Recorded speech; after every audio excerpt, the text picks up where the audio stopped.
Olá pessoal, estamos aqui na nossa primeira videoaula da disciplina de Agroecologia, Alimentação e Saúde Humana e hoje eu vou falar um pouquinho sobre o nosso próximo conteúdo, que é de nutrientes e substâncias bioativas em alimentos. Bom, começando a falar sobre nutrientes. Já conversamos um pouquinho lá nas primeiras aulas. O que são os nutrientes? São aquelas substâncias que são obtidas a partir dos alimentos que o organismo utiliza, transforma, incorpora nos seus próprios tecidos para que eles cumpram com 3 finalidades básicas no nosso organismo, que é a finalidade energética, finalidade estrutural e regulatória. Isso de modo bem resumido. Bom, os princípios da nossa alimentação e, consequentemente, da nossa nutrição estão baseados nos princípios de um instrumento muito conhecido desde lá o ensino fundamental, passa pelo ensino médio, geralmente é trabalhado dentro da disciplina de ciências biológicas ou de ciências no ensino fundamental, que é a pirâmide alimentar. O que a pirâmide alimentar ela representa? Ela representa a importância da variedade, da proporcionalidade no consumo de alimentos e da moderação em algumas situações específicas, que é, por exemplo, no consumo de alimentos ricos em açúcares simples, em gorduras, especialmente as saturadas. Na base da pirâmide alimentar, a gente verifica um espaço mais largo, onde eu encontro aqueles alimentos como cereais e derivados, consequentemente os produtos de panificação e derivados, raízes, tubérculos, e que representam o grupo de alimentos fonte de carboidratos. Logo acima eu tenho um outro andar da pirâmide que apresenta então um grupo de hortaliças e um grupo de frutas, representando principalmente aqueles alimentos ricos, fontes de fibras, vitaminas e minerais, os micronutrientes que a gente precisa para que o nosso metabolismo consiga ser regulado. Logo acima a gente tem o grupo das proteínas, representados então pelos produtos lácteos, pelas carnes, pelas leguminosas, como feijão, ervilha, lentilha, soja. E logo acima, então, lá no topo da pirâmide, a gente tem os óleos, as gorduras, os alimentos ricos em açúcares simples, que representam, então, o espaço de alimentos que devem ser consumidos moderadamente, visto que não são essenciais ao nosso organismo, ou quando são essenciais, no caso de algumas gorduras benéficas, são requeridos em pequenas quantidades pelo organismo. E aí, pessoal, começando a estudar sobre os nutrientes, a gente passa a falar sobre carboidratos. Carboidratos possuem uma primeira classificação que é de acordo com o tamanho da sua molécula. Nós temos os carboidratos mais simples, que são os chamados monossacarídeos. Monossacarídeos, como principais representantes, nós temos a glicose, a galactose, a frutose. São aqueles açúcares disponíveis em alguns alimentos na nossa natureza e são aqueles açúcares que são prontamente utilizados pelo nosso organismo para a obtenção de energia. Logo após, a gente tem um segundo grupo, que é o grupo dos disacarídeos. São aqueles açúcares formados por 2 moléculas de monossacarídeos. E aí, dentro desses açúcares, como representantes, a gente tem a sacarose, nosso açúcar do dia a dia, a lactose, o açúcar presente no leite, e a maltose. São os principais representantes desse grupo. Esses açúcares, eles precisam ser primeiramente quebrados, hidrolisados, para que a gente obtenha a partir do monossacarídeo que o constitui, a energia necessária para a manutenção das nossas células. Após esses grupos, nós temos um grupo maior, que é o grupo dos polissacarídeos. E ali a gente tem uma série de açúcares que entram nesse grupo. principal deles é o amido. Amido está presente ali numa série de alimentos, né? Principalmente aqueles que eu falava da parte de baixo da nossa pirâmide alimentar. E o amido ele é constituído por uma série de unidades de monossacarídeos, né? Uma série de unidades de glicose que vão então se unir e formar um açúcar de maior tamanho molecular. Consequentemente, para que a gente obtenha energia a partir do amido, o nosso organismo vai precisar hidrolisar cada uma dessas unidades e a partir das unidades de glicose eu consigo obter a energia por meio do metabolismo das nossas células. Bom, função dos carboidratos. A gente tem, como já falamos anteriormente, função energética, fornece, reserva energia sob forma de amido nos vegetais, sob forma de um outro polissacarídeo no nosso organismo, o glicogênio, que pode ser hepático ou muscular. Participam da constituição de membranas junto a proteínas, formando glicoproteínas, junto a lipídios, formando glicolipídios. Poupam proteína da função energética, visto que proteína pode ter função de proporcionar energia, mas não é a primeira opção para fornecimento de energia. Então, os carboidratos acabam sendo aquela primeira opção de obtenção de energia pelo nosso organismo. Impedem a formação excessiva de cetonas, que são produtos intermediários do metabolismo das gorduras. Então, os carboidratos acabam sendo uma fonte mais interessante de obtenção de energia do que gorduras, por exemplo. E eles são ingeridos, digeridos, absorvidos pelo nosso organismo.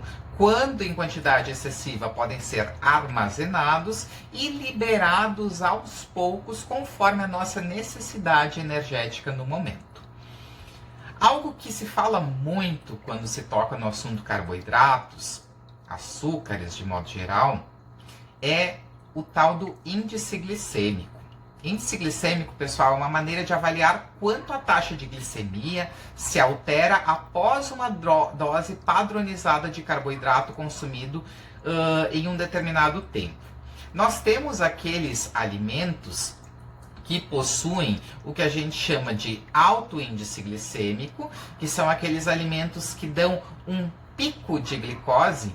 Eles dão uma energia imediata, o nosso organismo obtém uma energia mais imediata e até podem ser interessantes em algumas situações, como por exemplo no momento onde eu preciso de uma energia imediata, após muitas vezes um treino, por exemplo, uma atividade física intensa. E aí, como exemplos, eu tenho banana, eu tenho algumas bebidas utilizadas para atletas.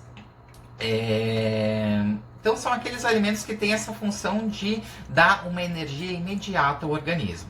Para um diabético, por exemplo, isso não é nada interessante. O indivíduo diabético ele precisa procurar alimentos que tenham baixo índice glicêmico e não alto.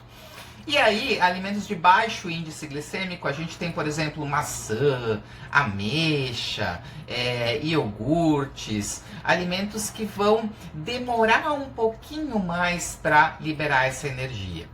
O índice glicêmico ele também está relacionado à complexidade da composição dos alimentos e a forma de apresentação deles.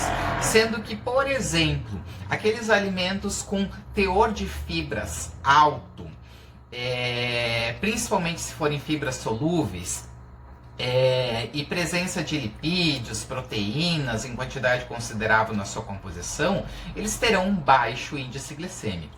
Enquanto aqueles alimentos processados, amassados, triturados, liquefeitos, vão acabar aumentando a absorção da glicose e vão ser considerados alimentos de alto índice glicêmico. Falando do próximo grupo de nutrientes, as gorduras. Gorduras, pessoal, fornecem ácidos graxos essenciais na nossa dieta. Quando eu falo essenciais, pessoal, são ácidos graxos que a gente precisa obter a partir da nossa dieta. O nosso organismo não consegue produzir por si só. sendo que a gente tem sim alguns ácidos graxos que o nosso organismo tem uma capacidade de produzir por conta própria, mas os essenciais já não. Como exemplo, eu tenho principalmente ali o ômega 3 e o ômega 6, que eu preciso obter a partir do consumo de alimentos. Enquanto, por exemplo, ácido graxo como o ômega 9, o meu organismo consegue produzir em pequenas quantidades por si só, por conta própria. Gordura também fornece energia. Gordura transporta algumas vitaminas lipossolúveis, como por exemplo vitaminas A, D, E, K, que são vitaminas então de característica gordurosa, de característica lipídica. Bom, lipídios também melhoram a palatabilidade dos alimentos. A gente costuma dizer que gordura dá sabor à vida, né? Gordura consegue dar em muitos alimentos uma textura crocante, uma característica muito gostosa ao nosso paladar, né? Vamos pensar assim, uma batata cozida e uma batata frita. Qual que é a que tem uma textura melhor ao paladar? A frita, obviamente, né? Então, gordura tem essa função muito interessante de dar sabor, de dar aroma, de dar textura aos alimentos que a gente consome. Bom, outras funções das gorduras. Tem função no funcionamento intestinal, proteção das nossas células, fabricação de alguns hormônios. Alguns hormônios são obtidos a partir de substâncias lipídicas.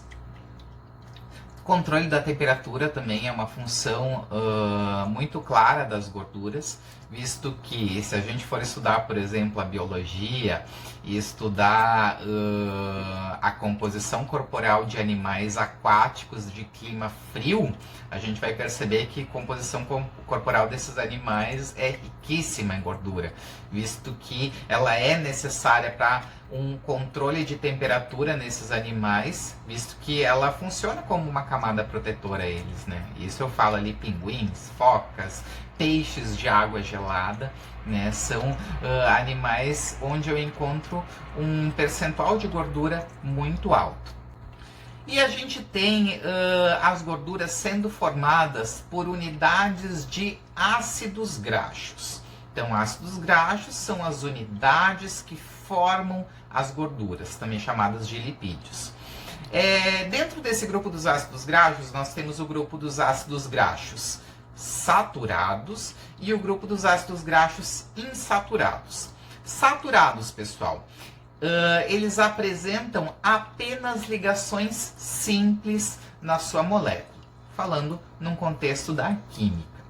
Em temperatura ambiente, esses ácidos graxos eles apresentam uma forte compactação das suas moléculas e, consequentemente, apresentam uma característica física sólida, né? Então, as gorduras sólidas, que a gente tem ali como exemplo, por exemplo, principalmente gorduras no reino animal, manteiga, banha, sebo bovino. E aí no reino vegetal a gente tem um pequeno grupo onde a gente pode citar a gordura do coco, a manteiga de cacau, né? Então são aquelas gorduras de característica sólida na temperatura ambiente. Já o outro grupo, que é o grupo dos ácidos graxos insaturados, eu tenho moléculas que, falando sobre o contexto da química, apresentam também ligações duplas nas suas moléculas e apresentam característica de serem líquidas à temperatura ambiente. E aí eu entro ali com uma gama de óleos de origem vegetal, como por exemplo óleo de soja, de canola, azeite de oliva, de dendê e por aí vai. No reino animal, eu tenho como principais representantes das gorduras dos ácidos graxos insaturados, os óleos de peixe, e eu poderia citar também óleo de capivara, né? Não vamos falar muito aqui sobre óleo de capivara, visto que a gente tem como uma prática criminosa a caça da capivara, né? Então eu sempre gosto de brincar com isso e dizer que se a gente for retomar o passado, a gente ouve muitas histórias sobre consumo de óleo de capivara, onde as mães, principalmente, davam para as crianças o óleo de capivara como um fortificante natural, né? E de fato ele é riquíssimo em ácidos graxos insaturados, que são gorduras boas, né? Então os ácidos graxos insaturados, eles são fontes de gorduras que o nosso organismo consegue assimilar e aproveitar para a constituição das nossas células. Porém, uma coisa importante, né, pessoal?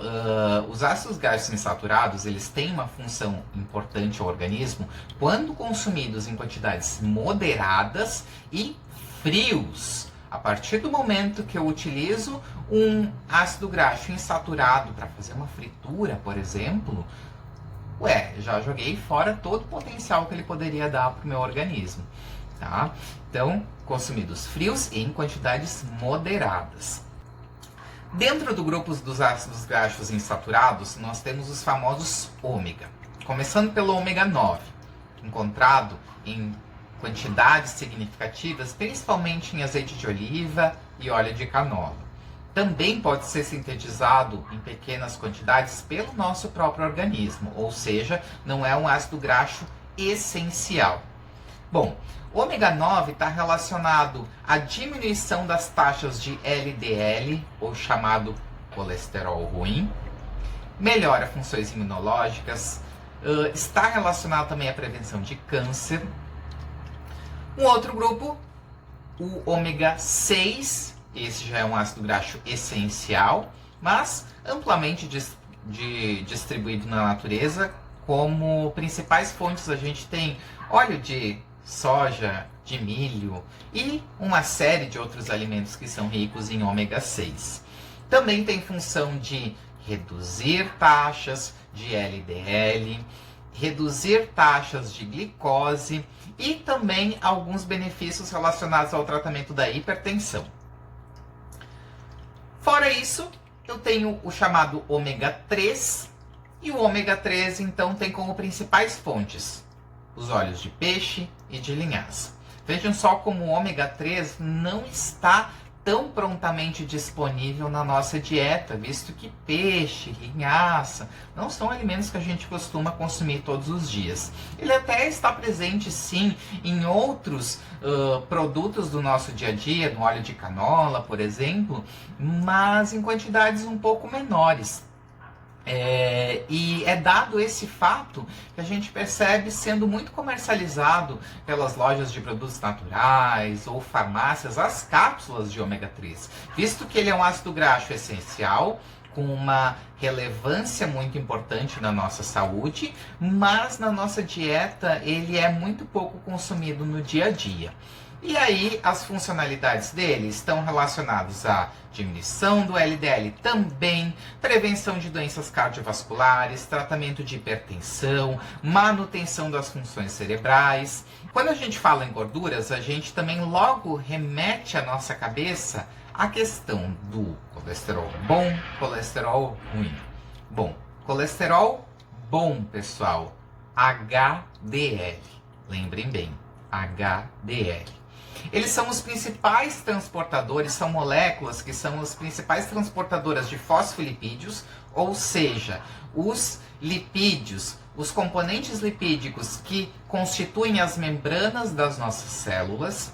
Eles captam parte do excesso de colesterol no sangue, transportando então esse excesso até o fígado, que vai excretar tanto na forma natural como na forma de sais biliares. Enquanto o LDL, colesterol ruim, são os principais transportadores, essas moléculas são as principais transportadoras do próprio colesterol, visto que essas siglas HDL e LDL são componentes que contêm a molécula de colesterol, mas que também contêm moléculas de proteínas e outros lipídios que não o colesterol. Então o LDL é o principal transportador de colesterol em si. E o colesterol é transportado pelo sangue até os tecidos, nos quais então o LDL é englobado, degradado pelas células, mas quando está presente em alta concentração, se reduz a captação de LDL pelas células e esse passa a se depositar nos vasos sanguíneos, né? Causando então uma diminuição do espaço de trânsito do sangue e estando relacionado a problemas cardiovasculares muito frequentemente por essa, digamos assim, vamos pensar, né, os nossos vasos sanguíneos são uma espécie de um tubo. A partir do momento que eu vou adicionando gordura no interior nesse tubo, aquele espacinho de circulação do sangue vai ficar menor. E aí, consequentemente, eu posso ter problemas sérios de saúde com essa circulação afetada do sangue. Bom, quando se fala em gorduras, também não tem como não falar sobre gorduras trans, que já foram muito discutidas lá ainda na década de 90. Gorduras trans são gorduras que são obtidas a partir de processos tecnológicos de modificação das gorduras. É muito comum, pessoal, se obter gorduras do tipo trans num processo chamado de hidrogenação, no qual eu transformo óleos líquidos em gorduras sólidas. Um processo que era muito utilizado no passado para a produção, por exemplo, de margarina, de gordura vegetal hidrogenada, vejam só o nome, né? Já estava mencionando o processo de obtenção dessas gorduras. E as gorduras trans são resultado desse processo de modificação dessas gorduras, do estado líquido para o estado sólido, e elas não têm interesse nutricionalmente, são gorduras que tendem a não ter utilidade biológica, consequentemente uma tendência de acúmulo no nosso organismo, podem ser consideradas substâncias estranhas muitas vezes também, capazes de interferir nos organismos em determinados processos metabólicos, são metabolizadas de forma muito lenta, e as sobrecargas delas no organismo não são nada interessantes, né? Atualmente a gente encontra alguns produtos que antigamente continham altos índices de gorduras trans, mencionando no seu rótulo que não contém gorduras trans, visto que a gente tem outros tratamentos alternativos de obtenção de gorduras sólidas a partir de óleos líquidos atualmente.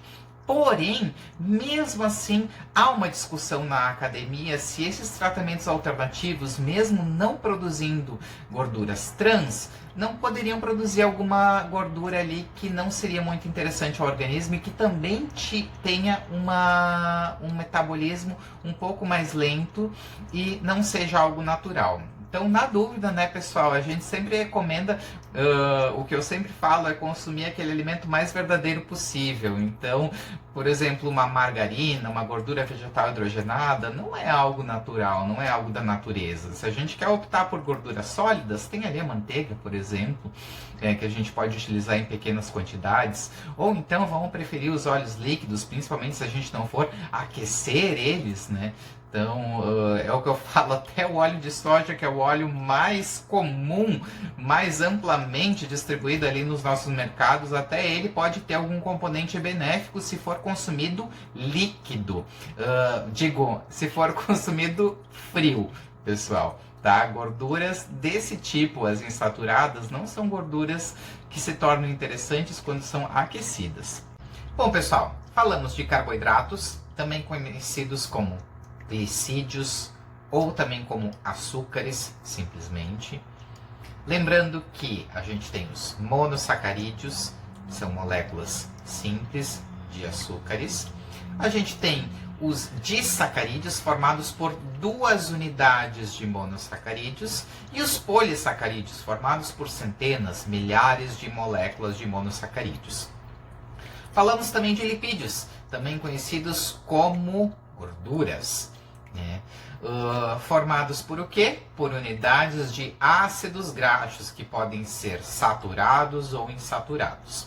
E aí a gente parte para falar sobre proteínas. Bom, proteínas, pessoal, elas têm funções diversas e importantíssimas para nós. A gente tem proteínas de função contrátil, como por exemplo a miosina e a actina, que são tipos de proteínas importantíssimas para as contrações dos nossos músculos, elas estão presentes nas nossas fibras musculares. A gente tem proteínas de importância estrutural, como por exemplo, colágeno. Quando a gente fala em colágeno, a gente lembra o quê? Pele. Ou também a queratina. Quando a gente fala em queratina, lembra o quê? Cabelos, unhas. Fazem parte da constituição dessas estruturas corporais. A gente tem proteínas também de importância na biocatálise, que atuam como catalisadores de reações biológicas que ocorrem a todo momento no nosso organismo, que são as enzimas. A gente tem proteínas de função hormonal, como insulina, glucagon. Insulina, a mais importante, né, pessoal, utilizada como um sinalizador para a entrada de glicose nas células, né? Então, se não tenho insulina produzida pelo organismo na quantidade suficiente, eu não vou ter um sinalizador para que a glicose consiga ser incorporada nas nossas células e aí cumpra com o seu papel de obtenção de energia às células, e essa glicose ela vai permanecer na corrente sanguínea, causando uma série de problemas, né, que são os problemas comuns, né, de indivíduo diabético. A gente tem proteínas de importância na transferência de elementos, como é o caso da hemoglobina, por exemplo, transferência de oxigênio até os pulmões. E proteínas de função de reserva, como o caso da albumina, da caseína. Albumina, a principal proteína presente na clara do ovo, né? E caseína, a principal proteína presente no leite. Muito se fala sobre a tal da dieta da proteína, né? Ou seja, ingerindo alimentos ricos em proteína e deixando de lado os alimentos ricos em carboidratos, eu consigo ter perda de peso. De fato, se consegue. Porém, isso não é muito saudável, pessoal. Então, como é que se consegue obter essa perda de peso, né? Então, sem os carboidratos, o corpo ele fica sem energia. O fígado, então, tem que trabalhar para a transformação da proteína em energia para o cérebro, visto que proteína também pode fornecer energia, porém não é a fonte principal, não é a primeira fonte utilizada. E o corpo trabalha mais para compensar a falta de outros elementos, consequentemente, então, a pessoa emagrece. Não faz bem para a saúde, por quê? Então, a dieta saudável a gente sabe que precisa compreender proteínas, carboidratos, gorduras. E o consumo de proteínas é essencial para o bom funcionamento do corpo, mas é preciso ter cuidado com o excesso, visto que ele pode sobrecarregar os rins, pode fazer com que o corpo perca muita água, faz mal ao coração e aumenta as taxas de colesterol, podendo entupir artérias. Então, não é nada interessante essa dieta de proteínas, onde o excesso dela acaba não fazendo tão bem assim o organismo. Outro grupo de substâncias contidas nos alimentos, as fibras alimentares, também chamadas de fibras dietéticas. Eles têm como conceito que são polímeros hidrossolúveis, polímeros, moléculas grandes, complexas, hidrossolúveis, que têm afinidade com água. Diferentes do amido, que se caracterizam pela resistência à hidrólise por meio de enzimas digestivas do trato gastrointestinal. O que isso quer dizer, pessoal? São moléculas que não hidrolisam, que não são absorvidas pelo organismo. Fibras alimentares, pessoal, são substâncias que não contêm calorias, não tem aproveitamento algum, né? Da mesma forma que elas são ingeridas, elas são eliminadas. E aí a gente para e pensa, mas qual que é a importância das fibras alimentares se elas não são absorvidas pelo organismo? Elas têm uma função, sim, muito importante na nossa saúde. São encontrados naturalmente nos alimentos ou incorporados em alguns alimentos industrializados como aditivos. E a gente tem dois grandes grupos que classificam as fibras alimentares. É o grupo das fibras insolúveis e o grupo das fibras solúveis. Fibras insolúveis, pessoal, são aquelas mais visualmente detectadas, né? Principalmente a gente encontra fibra insolúvel em cereais integrais, como arroz integral, trigo integral e, consequentemente, a farinha integral utilizada na panificação, cascas de frutas, por exemplo. Qual é a importância delas? Elas retêm água, elas não são muito fermentáveis e não são viscosas, mas retêm água. E, consequentemente, pessoal, elas aumentam o volume do bolo fecal e fazem com que haja uma facilidade maior de eliminação das nossas fezes. Então, elas têm esse efeito benéfico de motilidade intestinal. Vou deixar aqui um meme do milho, para vocês entenderem um pouquinho o que é fibra insolúvel. Depois, bom, a imagem por si só vai explicar o que é isso.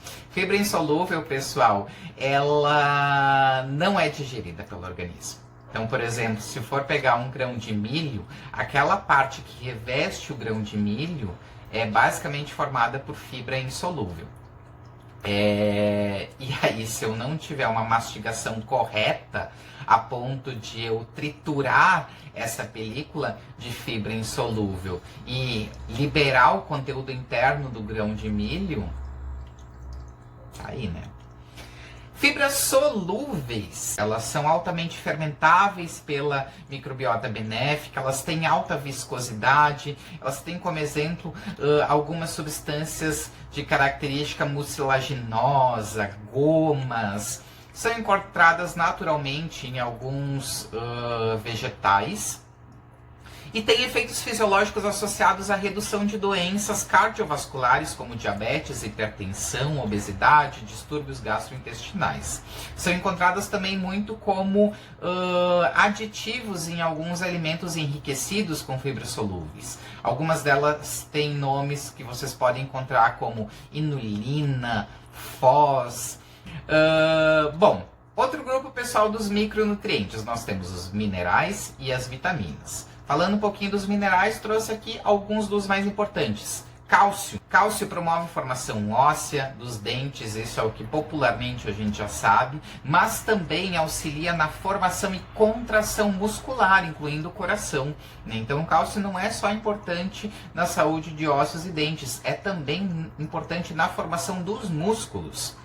Ferro é um componente essencial da hemoglobina, né? Hemoglobina, que é aquela proteína que a gente falou antes, então, responsável pelo transporte de oxigênio no nosso organismo.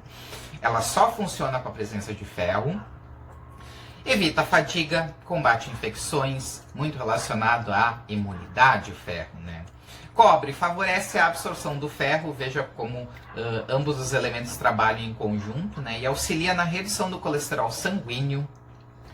Zinco, um mineral responsável pela formação de enzimas, hormônios, ácidos nucleicos, saúde do sistema reprodutor. Zinco é um cofator enzimático, né? E assim como uma série de outros minerais, alguns outros elementos. O que são cofatores enzimáticos? São elementos essenciais para o bom funcionamento das enzimas, que, como a gente já viu, são substâncias de característica de natureza proteica, mas que dependem de algum mineral muitas vezes para o seu correto funcionamento. Iodo auxilia na saúde da pele, cabelos, unha, estimula o crescimento e participação de hormônios. Iodo é muito pouco encontrado na natureza e por isso que há muito tempo atrás já ele tem como sendo um aditivo obrigatório no sal de cozinha, visto que sal de cozinha é algo que a gente consome no nosso dia a dia. Selênio tem como uma das principais fontes as castanhas, e juntamente com a vitamina E, age em conjunto com a vitamina E como antioxidante. Falando de vitaminas, a gente tem a vitamina A, necessária para uma boa visão, manutenção da saúde da pele, cabelos, aumenta a resistência a infecções, atua como antioxidante. A vitamina A tem como precursor os pigmentos do grupo dos carotenos, por isso que vitamina A é muito associada à cenoura, que é o principal alimento, o alimento mais popular, onde a gente associa o pigmento caroteno, que é um pigmento de coloração que vai do amarelo ao vermelho, passando pelo laranja. E aí você já deve ter ouvido aquela piadinha assim, já viu um coelho usando óculos? Bom, vitamina D, importante para a saúde óssea e dos dentes.